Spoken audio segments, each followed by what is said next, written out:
आज की कहानी है संस्कारी बहू चाहिए। कहानी को पूरा सुने। ये नहीं सुमन, वो वाला फोटो दिखा मुझे अपने बेटे अमन के लिए। दुनिया की सबसे खूबसूरत लड़की चाहिए और सुंदरता के साथ साथ संस्कारी भी होनी चाहिए। ममता जी ने अपनी पड़ोसन समन से कहा, जो एक मैरिज ब्यूरो में काम करती थी। आज बहुत सारी लड़कियों के फोटो लेकर ममता जी को दिखाने आई थी। ममता जी ने एक दो फोटो पसंद कर लड़की देखने का टाइम भी दे दिया। ममता जी के पति राकेश जी बहुत ही समझदार और सुलझे हुए व्यक्ति थे और काफ़ी देर से दोनों महिलाओं की बातें सुन रहे थे। ममता जी ने समन जी से अपने वार्तालाप में कई बार कहा कि हमें सुंदर और संस्कारी लड़की चाहिए। इस शब्द को सुनकर राकेश जी थोड़ा अटपटा महसूस कर रहे थे, क्योंकि वो जानते थे कि उनका बेटा कैसा है। ना उसको काम करना पसंद है और ना ही वो पढ़ने में कभी भी सीरियस था। दोस्तों के साथ आवारागर्दी करना और बाप के पैसे उड़ाना, ये तो उसका मुख्य पेशा था। राकेश जी ने कितनी दफ़ा उसकी नौकरी लगवाई, लेकिन मजाल है कि 4 दिन से ज़्यादा कहीं टिक जाए।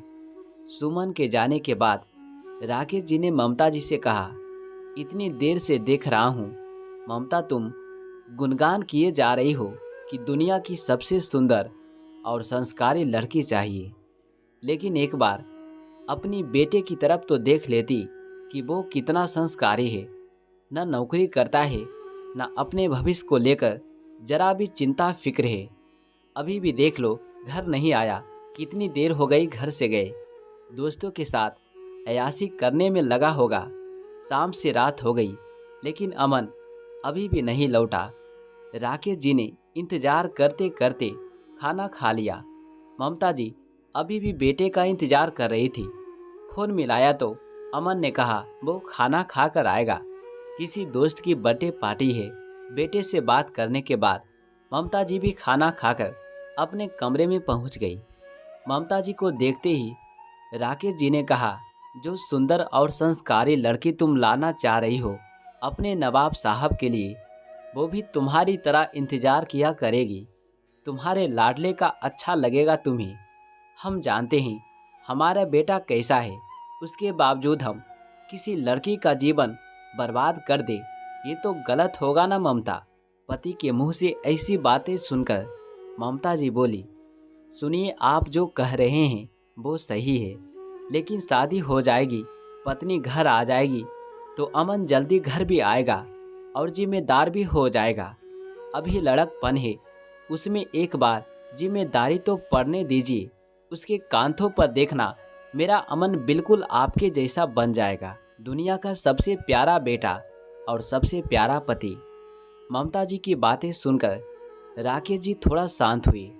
मन ही मन वो भी चाह रहे थे कि उनका बेटा अपने जीवन और परिवार को लेकर जिम्मेदार बन जाए, लेकिन शादी के बाद नहीं, शादी से पहले ही।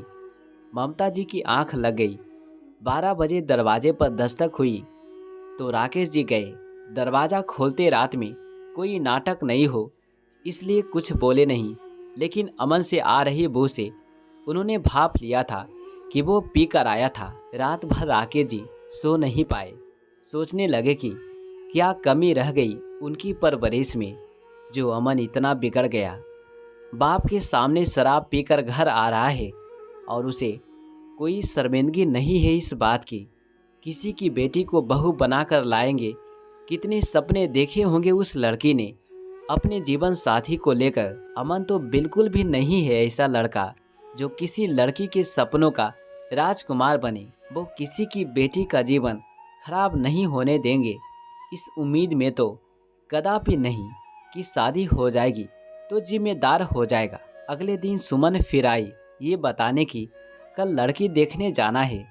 रात को ममता जी ने राकेश जी को बताया कि सुबह ऑफिस से छुट्टी ले लेना, कल हमें अमन के लिए लड़की देखने जाना है। सुमन बता रही थी, बड़ी ही सुंदर और संस्कारी है वो लड़की।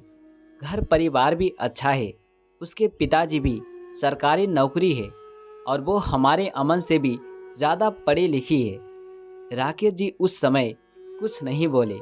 अगले दिन सुबह जैसे रोज अपने ऑफिस के लिए निकलते थे वैसे ही तैयार होकर जाने लगे। उन्हें जाते देख ममता जी बोली, अरे आप कहाँ जा रहे हैं अमन के पापा? 11 बजे हमें लड़की देखने जाना है। ममता जी की बात सुनकर राकेश जी बोले, नहीं ममता, हम लड़की देखने नहीं जा रहे हैं और जब तक नहीं जाएंगे जब तक तुम्हारा बेटा परिवार प्रति अपनी जिम्मेदारी उठाना नहीं सीखेगा। जिस लड़के को अपनी जन्म देने वाले माँ बाप की फिक्र नहीं है वो भला पराये घर से आए लड़की की परवाह कैसे करेगा। मैंने अपने बॉस से इसकी नौकरी की बात कर ली है, अगर इसे रुचि हो तो भेज देना ठीक 11 बजे ऑफिस में। राकेश जी ये कहते हुए निकल गए और ममता जी उन्हें ताकती रह गई। दोस्तों, हर व्यक्ति की मानसिकता अगर इनकी जैसी हो जाए तो किसी भी लड़की का जीवन बर्बाद ना हो। लड़की में खूबियाँ ढूंढने वाले माता पिता को ये अवश्य देख लेना चाहिए क्या उनका बेटा काबिल है उस लड़की के।